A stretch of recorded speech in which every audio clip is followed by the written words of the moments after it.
Hi, everybody. Today is Monday, January 13th, and our friend Larry Johnson is back with us. Welcome back, Larry. Boy, this year's blitzing by already, man. Well, it was just Christmas. Here we are. Larry, let's get started with uh, the conflict in Ukraine and Donald Trump and his team. Here is what Mike Waltz said about the strategy of the Trump administration in Ukraine. In the coming days and weeks. So that would be a step. We'll take it from there. I will say, the other thing that we're going to need to see is really stabilizing things on the battlefield. And one of the things that we'll be asking of the Ukrainians is they have real manpower issues. Their draft age right now is 26 years old, not 18. I don't think a lot of people realize that. They could generate hundreds of thousands of new soldiers. So when we hear about morale problems, when we hear about issues on the front line, look, if the Ukrainians have asked the entire world to be all in for democracy, we need them to be all in for democracy. And they certainly have fought bravely. They certainly have taken a very noble and tough stand. But we need to see those manpower shortages addressed. This isn't just about munitions, ammunition, or writing more checks. It's about seeing the front lines stabilize so that we can enter into some type of deal. President-elect Trump had, of course, said that he could have the war ended even before he took office. I assume that's not going to happen. We're just 8 days away from him being sworn in. What is the realistic time frame for at least a ceasefire in Ukraine? What do you think? What's the goal? Well, we would like to see a ceasefire in any minute, any day. I think that would be an incredibly positive first step on both sides. And that would then allow us to enter into the framework of some type of negotiated solution here. Everybody knows that this has to end somehow diplomatically. I just don't think it's realistic to say we're going to expel. Yeah, pause. Yeah, there. I think this is a bit of a negotiating ploy on the part of the Trump folks to, at least if nothing else, create an excuse for, well, hey, we tried to support Ukraine, but they're not doing what we asked, so we're done. It's an excuse to walk away. Because let's just assume that Ukraine goes, oh, okay, we're now going to kill every 18, 19, 20-year-old, 21-year-old left in the country. Great. You're looking minimum of 12 months, 12 to 18 months before they'd be ready to go to the battlefield. They don't have 12 to 18 months. The pace of the Russian offensive right now all across the front, and let's remember, we're in the full depths of winter. Russians aren't, they're not crouching down around campfires trying to get warm. They're pressing on. They cut a major road to the west of Pokrovsk just yesterday, which means essentially they've surrounded the garrison that's in Pokrovsk. It's not just Pokrovsk. It's in Kursk. It's in Toretsk. It was allegedly Ambrose Bierce or Mark Twain said the war is God's way of teaching Americans geography. So, we're learning the exotic names of these places that we had no idea of 2 years ago. It's just, it's fanciful to believe that if Ukraine lowers the draft age, that it's going to make any change whatsoever on the battlefield. It's not. Russia's in control. The other thing, though, at risk is further, and maybe again this is part of the Trump plan, further alienating the Ukrainian people and turning them even more against Zelensky. So this really puts Zelensky between the proverbial dog and the fire plug. And you've mentioned about the two different strategies on the part of the Biden administration and now the Trump administration, but they're using the same sort of tactics, Larry. Reducing the drafting age from 25 to 18, 16, and whatever do they want, what they Yeah, do. from 26 to 18. Yeah. It was 20. And right now, do you find, but at the end of the day, the result would be the destruction of Ukrainian, death and destruction for Ukrainians. Is that gonna, do you think with this defeated country called Ukraine in the war and destroyed through the process of the conflict in Ukraine, the war in Ukraine, and right now, you're talking about these people going against Zelensky, but these people were hugely displaced, and many of them immigrated to other places. How they can, do they have any sort of power to do that? Well, look, you're looking. Let's start with strategy.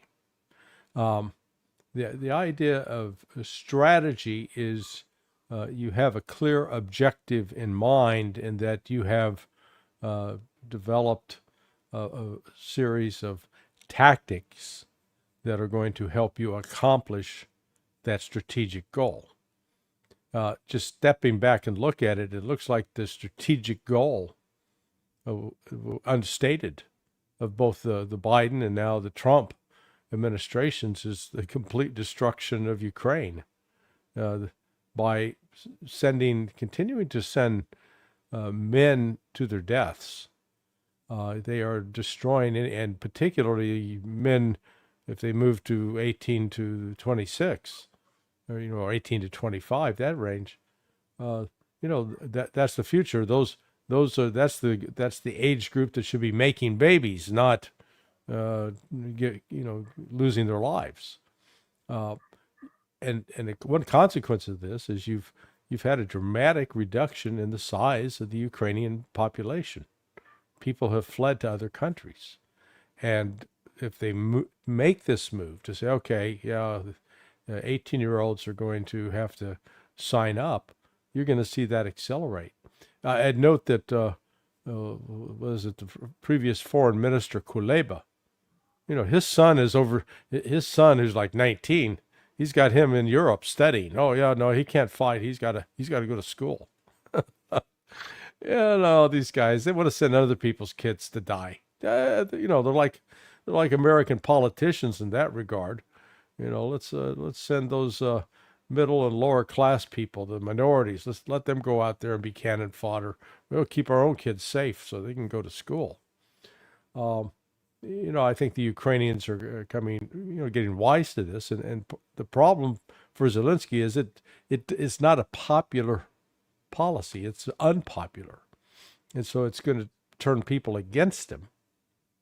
And you could say that maybe that's the strategy that the Trump administration is saying. How do we bring an end to this? Let's make sure that Zelensky is removed from office, and that somebody who's more amenable to seeking peace with the Russians is put in place. Maybe that's their strategic goal, and lowering the voting age the military, the conscription age to 18. Maybe that's a tactic to achieve that strategic goal. And Donald Trump, he is not interested in having a losing hand when it comes to a deal. Right now, Ukraine, considering all the conditions that this conflict has, a losing hand in the hand of the Trump administration. Is that going to give the Trump some sort of understanding, or he's going to double down on Russia? We know that he's interested. He said that he wants to talk with Vladimir Putin. Is that possible? Or is he going to see some sort of internal attrition, internal conflict within the United States that makes this meeting even impossible? Oh, no. Trump believes very strongly in his ability to uh, win hearts and minds. Look, he just, against all odds, because if you go back a year, the people, find me the number of people predicting, oh yeah, Donald Trump, he's going to win the presidency. He's a shoo-in for it. Oh, heavens no.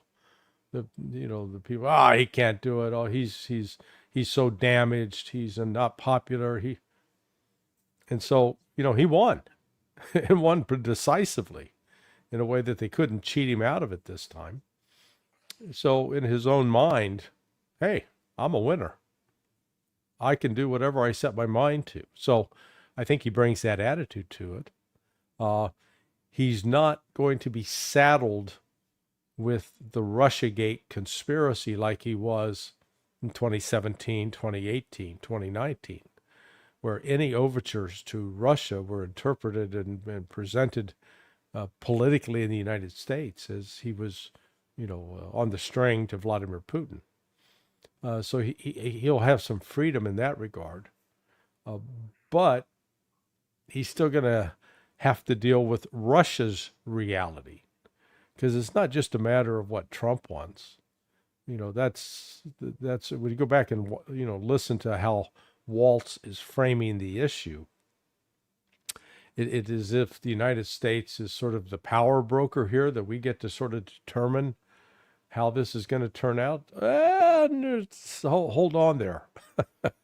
Well, we can make a contribution, but Russia holds the trump cards right now. Russia's winning on the battlefield.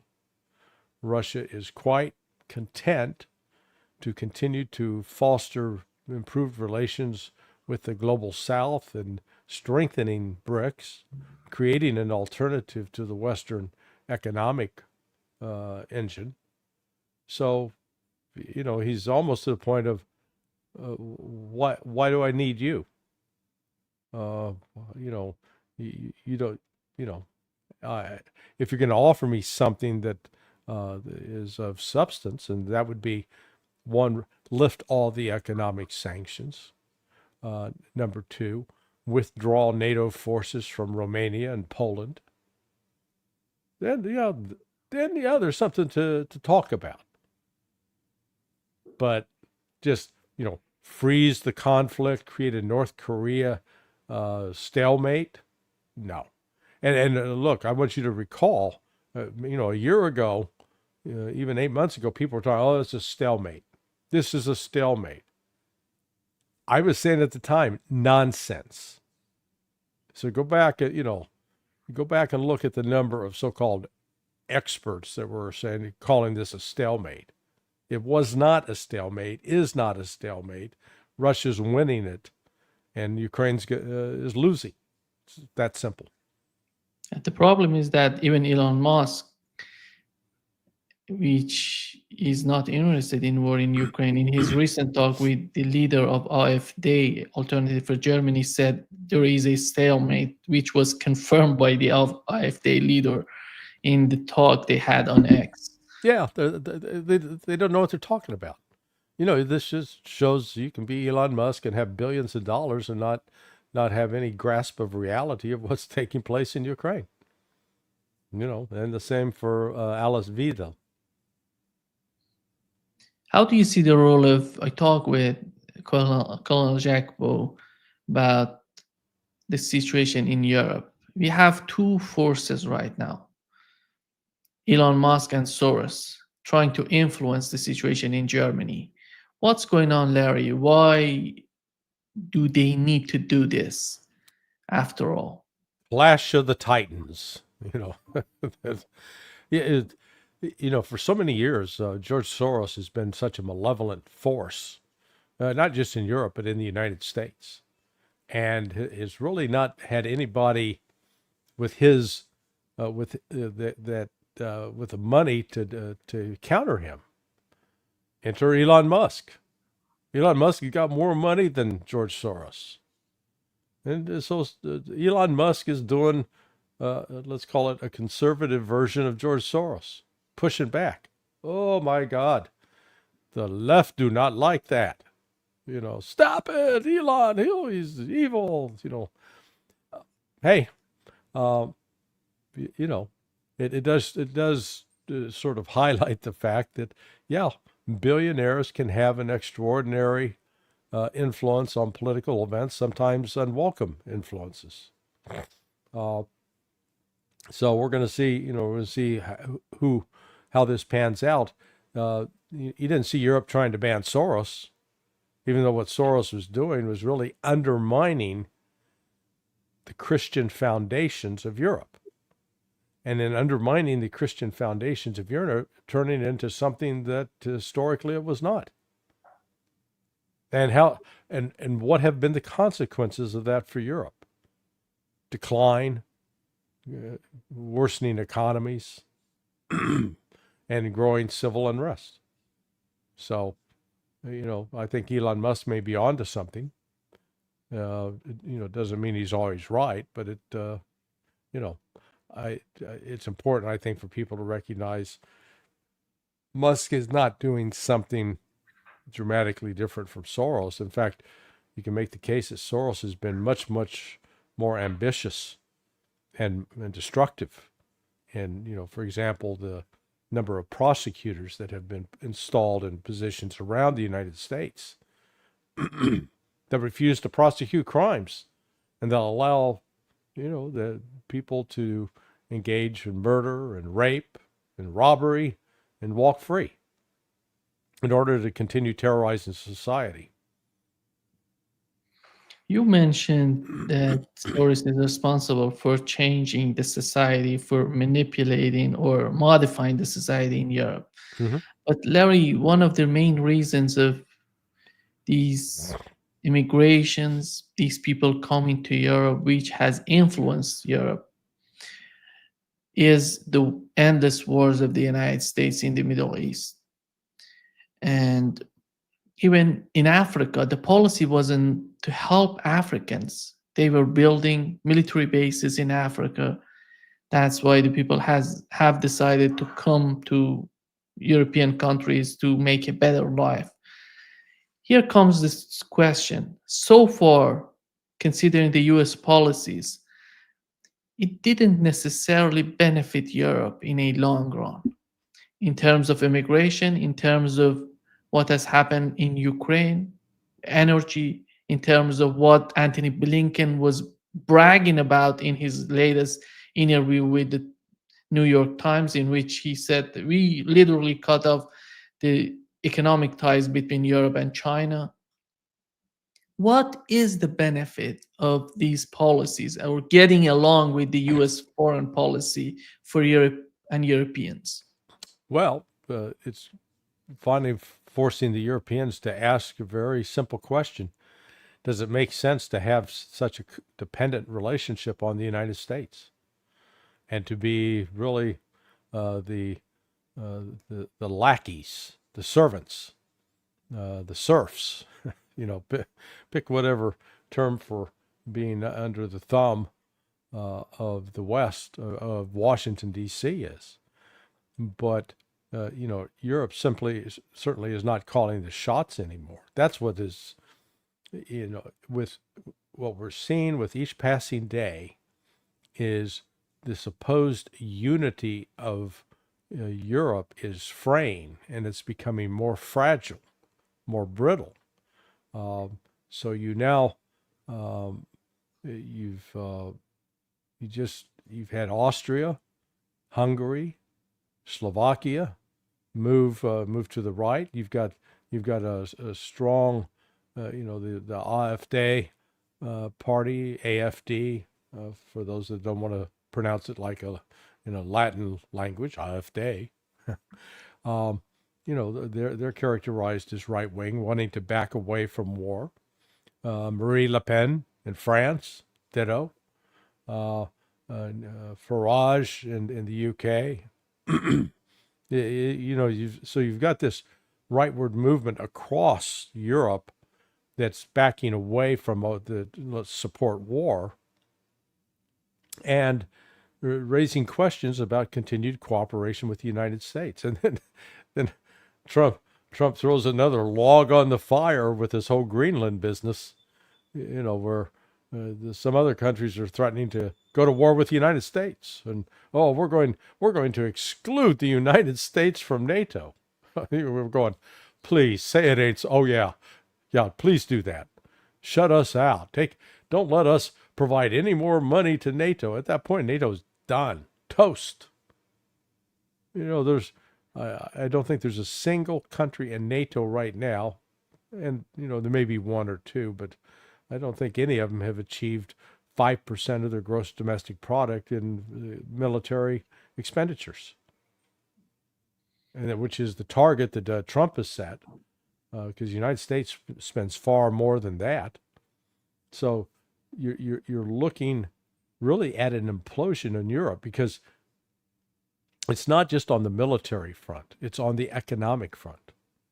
So you've got these political issues, and I read yesterday that England now has a week supply left of natural gas, and it's a cold winter. Baby, it's cold outside. Well, they're not going to have the gas. They're going to be chopping down trees and smashing up wooden furniture to feed a fire if this continues. So, yeah, Europe's in a very serious state of decline, and the natural reaction. Look, who helped put us into this mess? Well, the United States did. United States destruction of the Nord Stream. And all for what reason? I mean, and we blame Joe Biden. Yes, he oversaw that. It happened under his watch. But remember, Trump was talking about opposing Nord Stream 2, the Nord Stream as well. And why? He wanted to sell more natural gas out of the United States, help our industry, help our people. We didn't care if the Europeans had to pay more. Screw them. Is AFD different from what we've seen in France with Le Pen and in Italy with Meloni, or do you see any sort of difference? Because so far from what I've heard from them, at least for foreign policy, the policy in the Middle East and in Ukraine are pretty the same way that we've seen with Meloni. But the positive thing about AfD or AFD is that they want to reconnect the pipeline between Germany and Russia. I don't know how capable are they to do that. No, it's it's an engineering project that's doable. It's just a matter of somebody saying, okay, we're going to do this and reconnect it. Again, that would then put Germany at odds with the United States. Think about this. We're now 80 years since the end of World War II, and the United States still continues to have a military presence in Germany. Extensive. There are 3 bases alone in Stuttgart. Patch Barracks, Kelly Barracks, Panzer. But there are bases still. I think there's something like a total of at least 8 military bases throughout Germany, maybe more. At what point does Germany say, "Hey, thanks for your help, America. Get the hell out. It's our country, not yours. You're here as a guest." Let's flip it around. Would the United States allow some foreign power to have its military bases in our country where, they get, essentially tell us what they're going to do? No. But, we've grown accustomed to doing this. And so, I think at some point you're going to see a growing nationalist surge across Europe to tell the United States, get the hell out. And that will be one further signal of the change in the world order. This unipolar world that we've had over the last 30 years, where the United States really has been in charge and everybody else has had to sit back and do what we said, or, put up with our pretensions of superiority. And now the United States is going to have to recognize it is a multipolar, it's a multinodal world. I like Chaz Friedman. Yeah. Chaz is much, I think he's more precise with the language on that. But in order to ask the United States to withdraw their troops, their forces from Germany, you have to have a strong Germany in terms of their economy, in terms of their ties. There's some sort of leverage on other powers. Do you see Germany in that direction? Do you see Germany going in that direction? Well, why do you say that they need to be strong in order to do that? Because as long as they're dependent on the United States. Well, they're not so much dependent upon the United States as that they've just been unwilling to confront the United States. Now, their situation economically, it's getting worse with each passing week or month. Their industries are not starting up going, oh boy, these are great opportunities. Let's invest in Germany. German companies, particularly automobile manufacturers, Volkswagen, BMW, Audi, they're declining. What used to be the standard of German engineering, and it was the really the gold standard, is come a little tarnished, a little bit of fool's gold here anymore. So economically, it's not doing well, and there are no signs in the in the short term that it's it's going to turn around. So, the weakening of Germany, Germany really used to sort of be, let's call them the de facto leader. Their economy was the biggest, the strongest. It's not the case anymore. And France and England are following, the same path. Their economies are struggling. We like to talk about the rise, they call it the rise of the right wing parties. And what makes them right wing? Well, they're opposed to immigration. They want to limit the influx of foreigners into the country. But this is where it goes off. Traditionally, we used to think the right wing were those who were keen on a conflict with Russia. And now it turns out that the so-called right wing, these are the ones that say, hey, we shouldn't be in a battle with Russia. We should be having negotiations and talks with the Russians. That's why Fico is in Slovakia is going to, say, hey, let's go talk to Putin. What you got is a frayed political system throughout Europe, where there's no majority. There is no majority consensus. You got lots of different factions. It's become very balkanized. And by virtue of being balkanized, it actually, makes it more difficult to change course. So far you've not had a majority rise up and say, okay, we want to go in this direction. You've had a plurality, but a plurality is quite different from a majority. And we have the other movement in Germany, which is a left-wing candidate. She's called Sarah Wagenknecht, and Wagenknecht. Wagenknecht.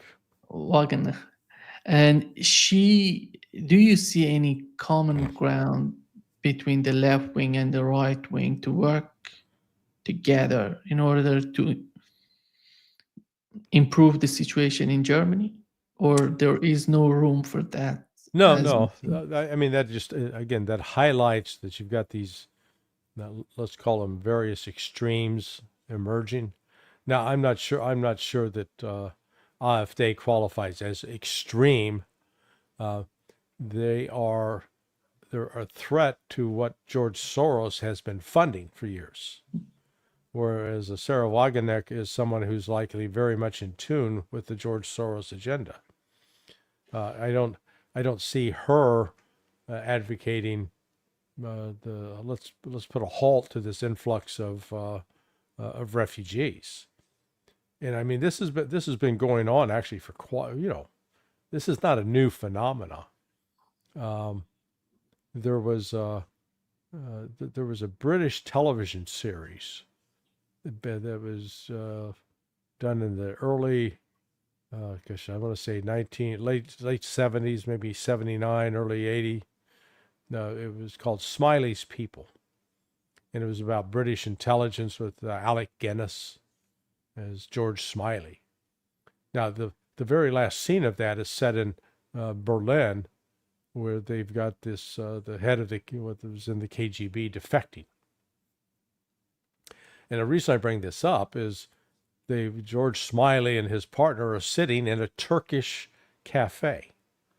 So the Turks have been, a significant immigrant force in Germany, both in restaurants and working in factories, for 50 years.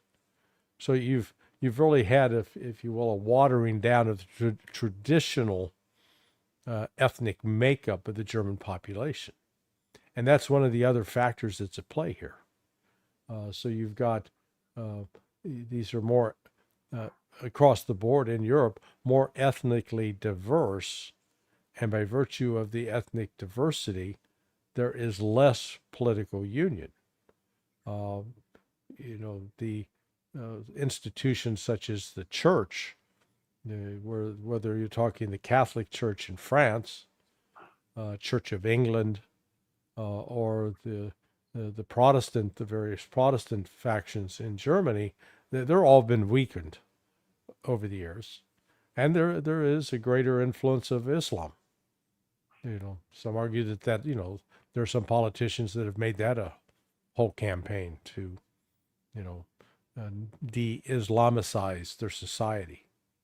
So Europe's a mess. I mean, it's just a god-awful mess. What does Donald Trump want Europe to play in Ukraine, in your opinion? Hey, he wants them. You guys want this war? You take it over. The United States, Uncle Sugar's done providing the candy and the treats. No more. I think that's where he's going at.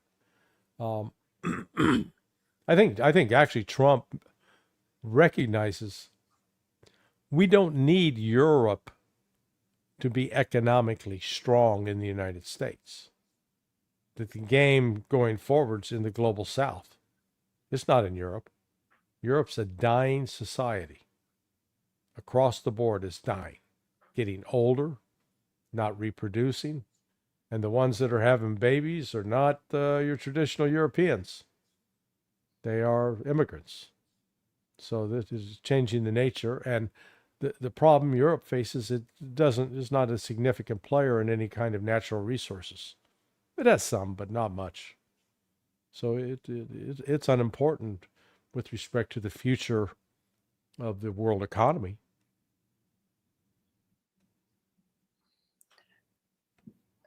It seems that right now, as we talk, there are negotiations going on in Qatar between Hamas and Israel. Mm-hmm. Are you optimistic about what's going on? No, but it does appear that there is a deal afoot. Netanyahu has always been the key to that, sabotaging any kind of negotiated settlement.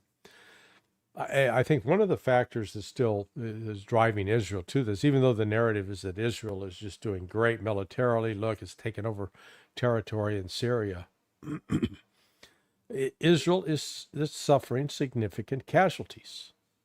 It was just 2 days ago they had at least four of their personnel killed in operations in Gaza. You say, well, wait, you're 14 months into this war against, let's call them unarmed Palestinians. Hamas is not walking around with heavy weaponry. They've got, the equivalent of a light infantry of that. You've got all assault rifles or, rifles that can be shot fully automatic. They've got mortars, RPGs. They don't have tanks. They don't have artillery. They don't have air cover. And yet they're still fighting. And they're killing Israelis and wounding Israelis. And I think at least within the military side of the house of the IDF, they're going, we need to put an end to this. It's bleeding us. Israel does not have an unlimited supply of people. And really, the funny thing is, in Israel, the ones that are having the babies within the Jewish population are the Haredi, the ultra-Orthodox who are saying, hell no, it's not our war. We're not going to fight. So, and you've got a significant homosexual population in Israel. Well, they're not producing kids, so where's this replenishment of manpower going to come from? So Israel has to actually face that as a reality. And so, when Trump the other day said, made that statement about there's going to be hell to pay, release those hostages by the 20th or else they're going to be hell to pay. I took that to mean, he was posturing because that he knows there is a deal in the works and it's likely to be consummated by the 20th. And he wants to be able to take credit saying, see, my tough, they knew they were dealing with a different customer, a tough guy. Now, if Trump actually believes that kind of rhetoric and threat's going to have any effect whatsoever on Hamas, forget about it. I was actively, when I moved from CIA to State Department in October of 1989. Good God, 36 years ago. Whew, time flies. One of the major issues we were dealing with then were 26 years ago. 90 1999. 89. 89. That's right. Yeah. Yeah. I'm old, but my math's not that bad, dude. We were dealing with the hostages in Lebanon. I mean, we had there were a hostage task force there was a primary collection target for the United States. I know that there was a U.S. military unit at the time. It was called ISA. They had guys on the ground in Beirut. One of them was an old friend of mine. He was posing as a Japanese tourist because he was a Japanese American, and he was running around, fulfilling the stereotype of Japanese, all taking photographs of everything as part of the search for the hostage. We could never find him. We couldn't locate him. And Delta Force was up and running back then, standing by, ready to go in and conduct a rescue. Where? We didn't really know where they were until they started being released. And the release came as a result, ultimately, of negotiations. So just, and back then there was a real desire to go find those hostages, get them out. So having lived that experience, I view Trump's talk with amusement. Oh, hell to pay, yeah. The hell to pay is going to be the embarrassment you're going to feel when you prove that you're impotent to do anything about this because of the situation. So I think there may be a deal in the works. Hamas clearly is willing to do it. I mean, yeah, Hamas they want to stop the killing of the civilians. The Gaza is just, it's been destroyed. It looks like sections of Los Angeles, or maybe we can say Los Angeles now looks like sections of Gaza. Maybe the people who lost their homes in the Palisades in Los Angeles now will have greater empathy because a lot of them are Jewish. maybe they'll have greater empathy for what the Palestinians are feeling. That could be a silver lining to that terrible tragedy that has unfolded in Los Angeles, but has been unfolding now for 14 months in Gaza. So there may be a deal in the works. We'll see. Larry, what's going on between Donald Trump and Benjamin Netanyahu? After that video clip of Donald Trump video clip of Jeffrey Sachs that Donald Trump shared on his media, we've learned that Netanyahu is not going to participate in Trump's inauguration in the United States. Yeah, I mean, just think about how that came about. So, Donald Trump's notorious for watching television. Well, Jeff was not on TV. He's on YouTube. And, I wonder if this was not Barron Trump who saw Jeffrey Sachs and said, "Hey, Dad, you got to watch this." Or maybe Eric or Don, one of the kids. "Dad, you need to sit down. You need to take a look at this." And Jeffrey, did his usual erudite presentation, peppered with some salty language about that bastard Netanyahu. I mean, it was not complimentary. Even Jeffrey's Jewish, Netanyahu's Jewish. But I don't think Jeffrey's getting any invites to Netanyahu's Hanukkah parties next year. And Jeff was exactly right in calling him out for his destructive behavior. Well, Trump saw that. And, let's give Trump credit. He listened. He heard what Jeffrey said. Because if he didn't hear it, I don't think he would have retweeted it or put it out on Truth Social.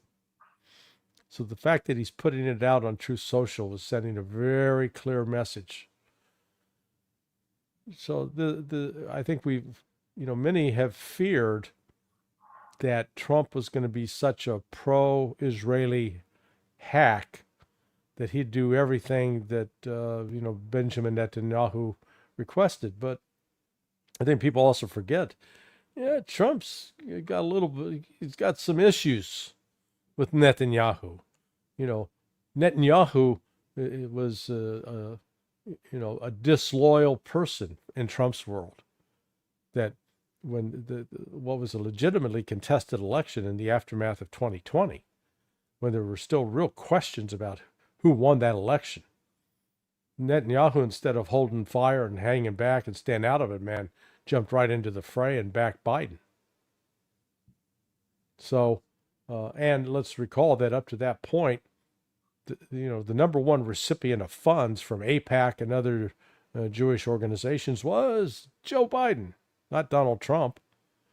And even in this latest election, the Jewish vote went overwhelmingly for Biden, not Trump. So, yeah, Marion Adelson reportedly gave Trump a large sum of money. We still don't know how much.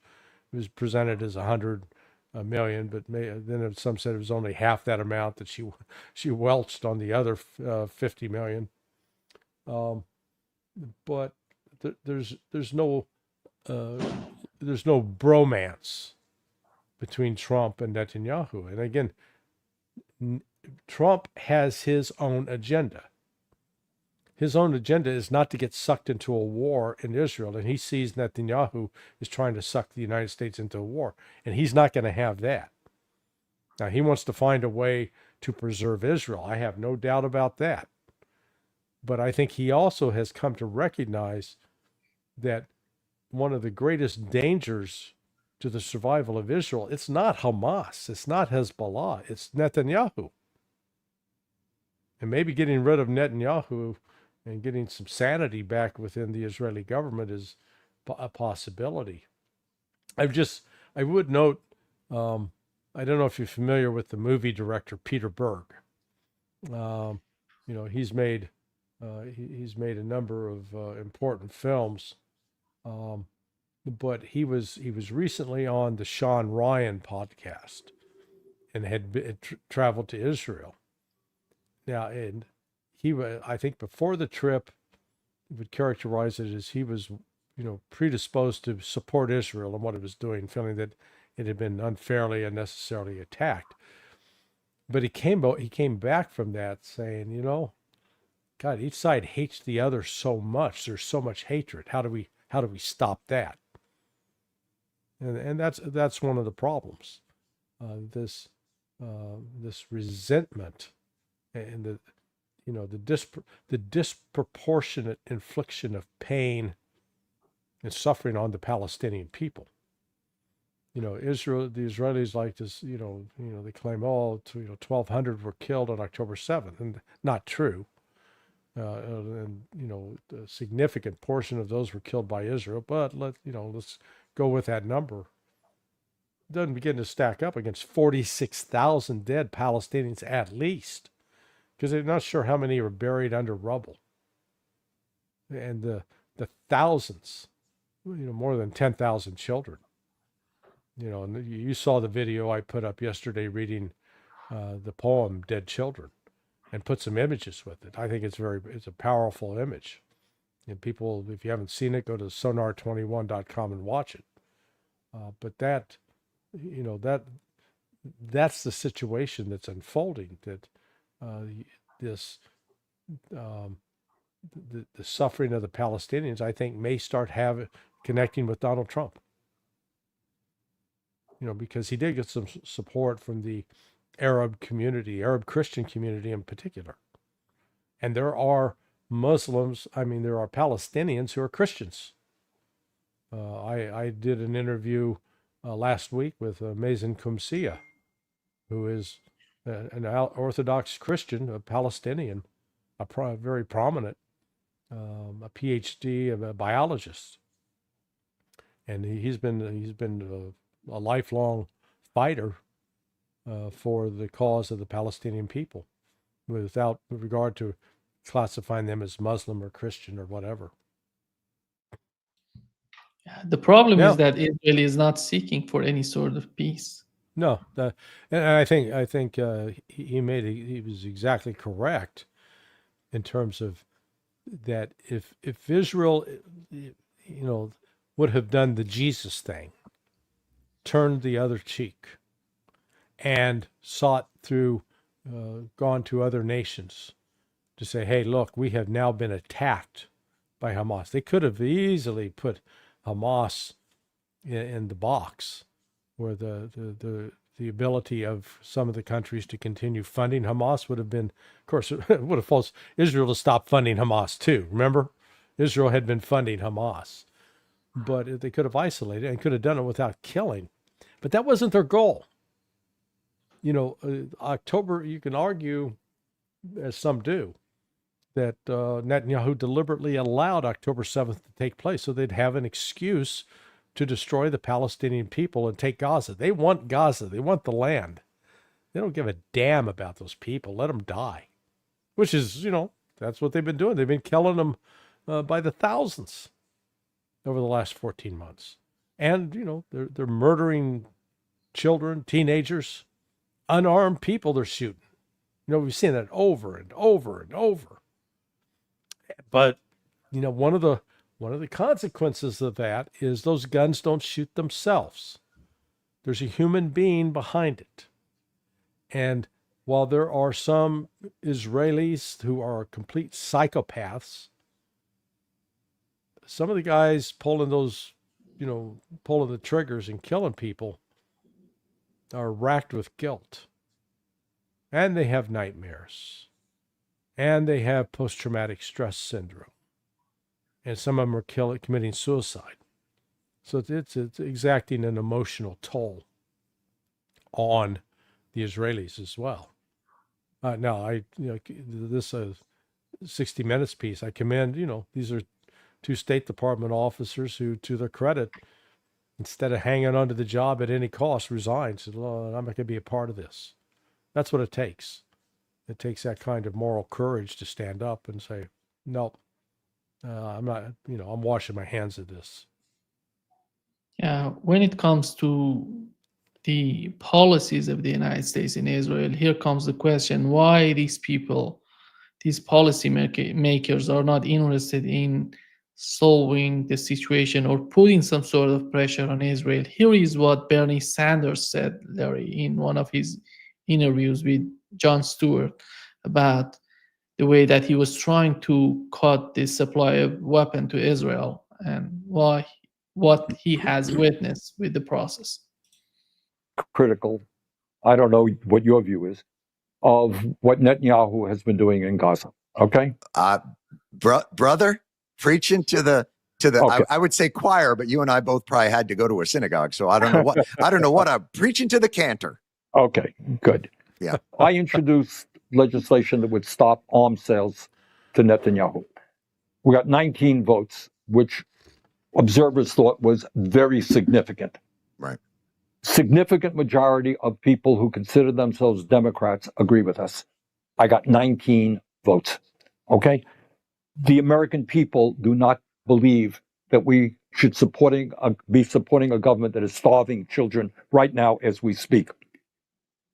But if you stand up, you're going to find that AIPAC and other billionaire-funded super PACs are going to go to war against you, putting huge amounts of money in a primary in your general election. So it's not a question of not understanding.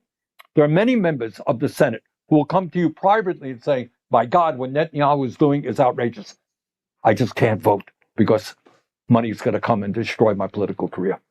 So you got to get at the root of everything, not at everything, but a key part of this whole discussion, John, is money in politics. People cannot vote their conscience. They can't vote their intelligence when they know if they vote against the corporate world or the big money world, they're going to get defeated at the polls. That I have to say, that's an incredibly dispiriting statement because it speaks to, it's not ignorance, it's willful and it's cynical. No. That's not will. But look, John, you're a politician. You're a United States Senator.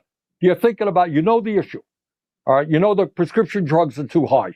You want to vote with your constituents, but you know that if you take a bold step to take on the greed of the pharmaceutical industry, they're going to pour huge amounts of money and defeat you. All right? That's what you got to be thinking about. Now, so, you can blame the politician there, but he said, I'm going to get beaten by somebody who do worse, right? The system is broken and corrupt, the political system. Right. And that's what we have to address. Yeah. Larry, your take on what Bernie Sanders said about the political parties and decision makers in the United States. Say, hey, thank you, Captain Obvious. Yeah, that's how the system works. It's money. They,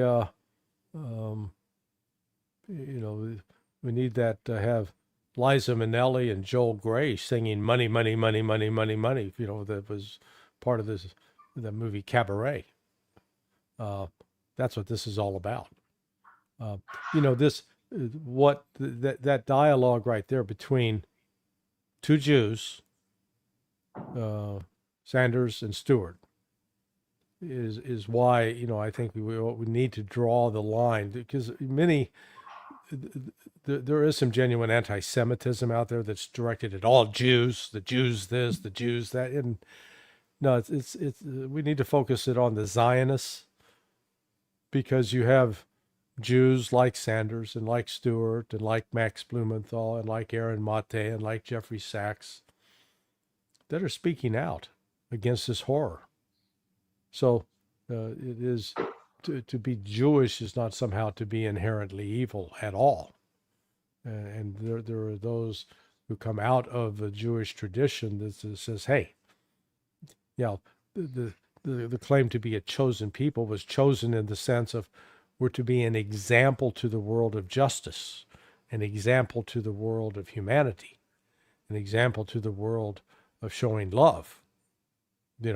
If you come out of that version of Judaism, then all of a sudden you're a force for good in the world, not a force for evil. That's what he's talking about. And this, I don't know what what television advertising is in Brazil or in, other countries, because you've got viewers from around the world, what it is in Australia or New Zealand. But if you come to the United States and you turn on, any of the main stations, whether it's the cable news shows, Fox, CNN, MSNBC, or ABC, CBS, NBC. Man, the number of pharmaceutical ads, I'm going to sit down and make a list one day.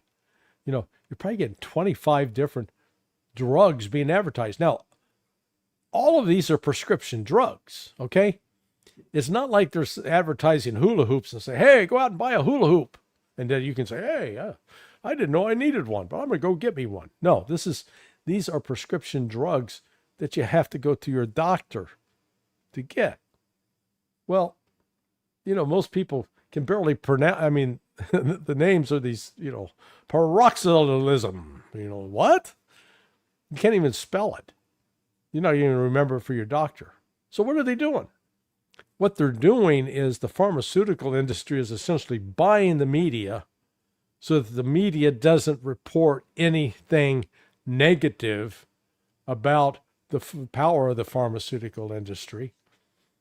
Because if they do, they'll get the money pulled, and these corporations that are dependent upon that money will go belly up. So it's cynical. That's why I say follow the money. Whenever you're looking at whether it's the war in Gaza or the war in Ukraine, there's a lot of people in the West making a lot of money off of this.